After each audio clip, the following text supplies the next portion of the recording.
Bonjour, vous regardez France 24 et c'est l'heure de l'entretien. S'il y avait encore un doute sur les orientations politiques du très probable futur candidat républicain à la Maison-Blanche, eh bien, il n'en persiste pas lorsque l'on se penche sur la biographie de certains de ses conseillers les plus proches. C'est le cas de Walid Pharres, libanais d'origine, qui a été l'un des idéologues de la droite chrétienne libanaise aux heures les plus sombres de la guerre qui a déchiré le pays entre 1975 et 1990. Penseur plutôt comme demain, il prend ensuite la direction des États-Unis où assez vite, ses expertises géopolitiques et antiterroristes sont remarquées et appréciées par les républicains et donc aujourd'hui par Mitt Romney. Monsieur Pharres, bonjour, merci d'être avec nous.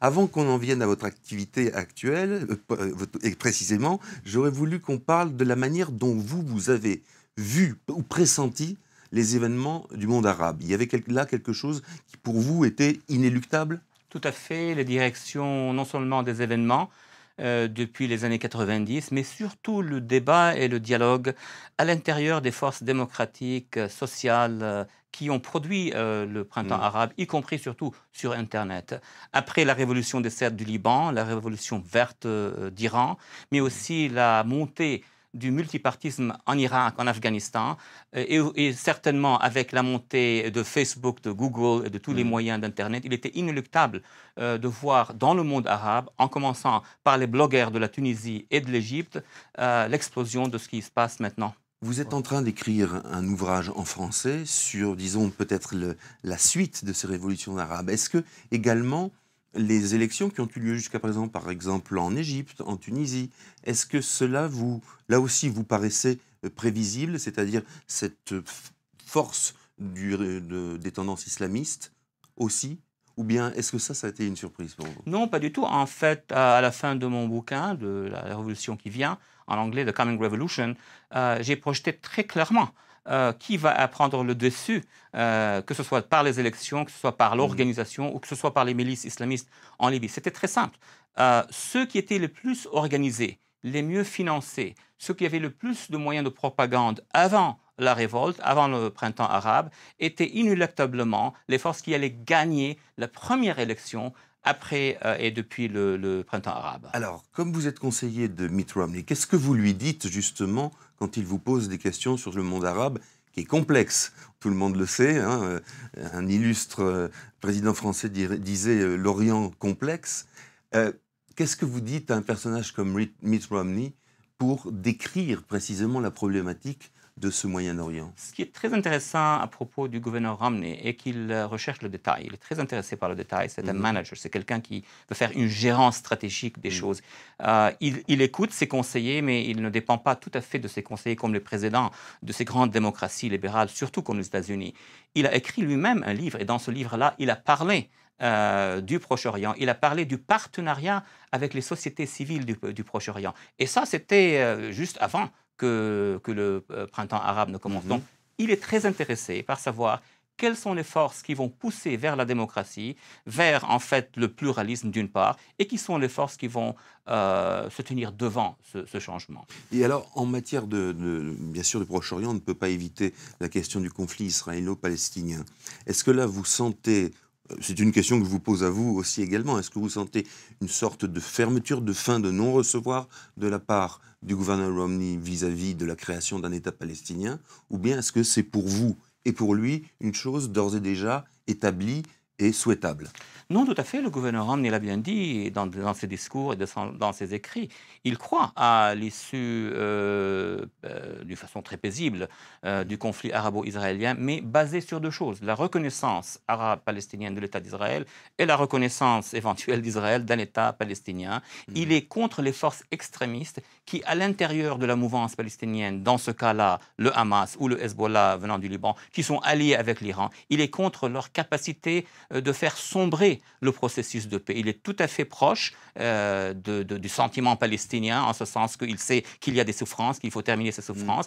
Et il est comme tous les autres candidats américains à la présidence, et comme tous les présidents d'ailleurs, il a un engagement solide en ce qui concerne Israël. Justement, j'allais vous demander à vous, fils du Liban, on va dire, comment en êtes-vous arrivé à être le conseiller donc d'un candidat américain qui plus est républicain. Écoutez, l'Amérique, comme vous le savez, mais aussi la France et d'autres pays sont des démocraties libérales où ceux qui ont des idées les circulent. Ces idées sont captées, sont prises en évolution. Et les émigrés, en fait, on a vu beaucoup d'exemples avant moi-même. Monsieur Zbigniew Brzezinski qui venait de la Pologne, Monsieur Kissinger qui venait de l'Allemagne et bien d'autres.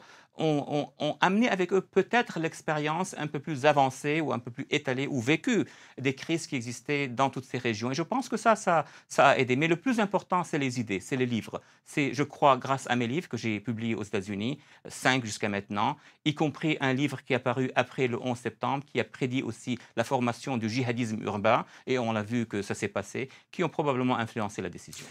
Justement, on dit souvent que les dirigeants américains ont une courte vue sur, disons, les choses du Moyen-Orient. Est-ce que pour vous, vous considérez qu'il s'agit là, comment dirais-je, d'un travers américain classique, ou bien est-ce qu'il y a de la part de l'électorat justement américain la volonté de ne pas s'intéresser à ce qui dépasse les frontières des États-Unis? C'est une question extrêmement intéressante et je dirais même stratégique. Je l'ai traitée dans un bouquin qui est apparu avant qui s'appelle La guerre des idées. Le problème aux États-Unis, en fait, c'est ni le président et les décideurs, parce qu'eux dépendent sur les experts, ni le public qui dépend sur les médias. Le problème est vraiment une connexion entre les experts sur la région, les spécialistes, comme on dit en France, et les médias. Les experts, ce sont eux qui créent les idées, ce sont eux qui font les recherches. Et ce n'est pas un secret de dire que la région a influencé ces experts. Il y a un grand montant de pétrodollars qui a été investi aux États-Unis et ça a créé une grande influence parmi les experts ou les spécialistes. Les États-Unis, qu'est-ce qu'ils voient justement comme évolution démocratique dans des pays qui sont pour l'instant alliés encore des États-Unis? Je pense notamment à l'Arabie Saoudite. Qu'est-ce qu'on privilégie dans ce cas-là quand on s'appelle Mitt Romney et qu'on devient éventuellement président des États-Unis? Qu'est-ce qu'on demande à son conseiller? On lui dit, est-ce qu'il faut choisir la démocratie dans un pays qui ne la connaît pas et qui est en train de la voir éclore? Ou bien est-ce qu'il faut penser avant tout aux intérêts? Il faut faire les deux. C'est une chose que les autres présidents et d'autres administrations n'ont pas pu faire à 100%. C'est-à-dire, d'une part, il faut être l'allié des Saoudiens quand ils sont en train de faire face à un ennemi qui est très fort, l'Iran, le régime iranien, d'une part, qui va déstabiliser la région. Donc là, on est commis aux Saoudiens. Mais d'autre part, il faut faire pression sur les Saoudiens pour qu'ils relâchent de plus en plus, pour qu'ils fassent des concessions et pour qu'ils acceptent que leur propre peuple, leur propre société civile jouit de liberté et de démocratie, en commençant par la femme. En commençant par la femme. Justement, est-ce qu'il y a dans les projets américains, dans les projets de société, des choses précisément qui visent à une plus grande émancipation de la femme arabe, alors qu'on pourrait très bien dire que les républicains, eux, ne sont pas forcément des partisans de l'émancipation de la femme américaine. Oui, mais si on calcule les distances sur lesquelles les républicains et les démocrates en Amérique se sont battus pour les questions de la femme, et on l'applique au Proche-Orient, les deux, républicains, démocrates, indépendants, libéraux et conservateurs, les quatre, si je puis dire, en Amérique, sont certainement pour élever le niveau des droits de la femme au Proche-Orient, qui est très bas. Il est certainement que tous les Américains, je ne vois pas aucun Américain qui va dire non, il ne faut pas que la femme conduise en Arabie Saoudite. Donc il y a un consensus en Amérique, je dirais même transatlantique, en ce qui concerne l'appui très basé des droits fondamentaux de la femme arabe. Et je prédis dans mon livre, je vais l'écrire aussi dans le nouveau livre, que la prochaine révolution sera soft, sera simple, sera celle de la femme arabe et musulmane.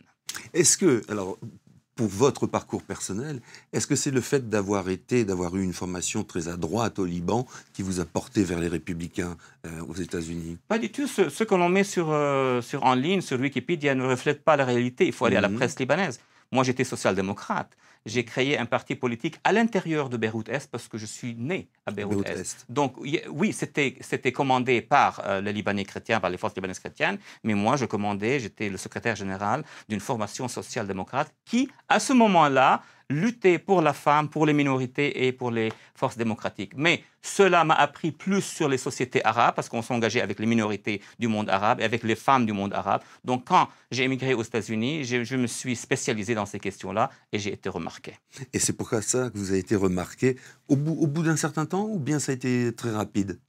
D'abord, les premières 10 années, après la chute du mur, après la fin de la guerre froide, j'ai été remarqué dans mon université, mais aussi par le Congrès américain. J'ai commencé à donc faire des interventions au Congrès américain en ce qui concerne les minorités au Proche-Orient, puis le défi djihadiste qui, en fin de compte, est devenu le 11 septembre. Et c'est après le 11 septembre, en fait, que j'ai été surtout en dialogue et discussion avec des membres du Congrès américain. Une dernière question à laquelle je vous demande de répondre très rapidement. Quelles sont les chances aujourd'hui du gouverneur Romney d'atteindre son but, c'est-à-dire la présidence des États-Unis? De très grandes chances à cause de l'économie en Amérique d'une part et à cause du fait que l'électeur américain voudrait voir un succès. Ils ont beaucoup de mal aux poches. Merci infiniment. Merci M. Farès d'avoir été avec nous sur France 24. Tout de suite, de nouvelles informations. C'est en français, en arabe et en anglais. Merci beaucoup à vous.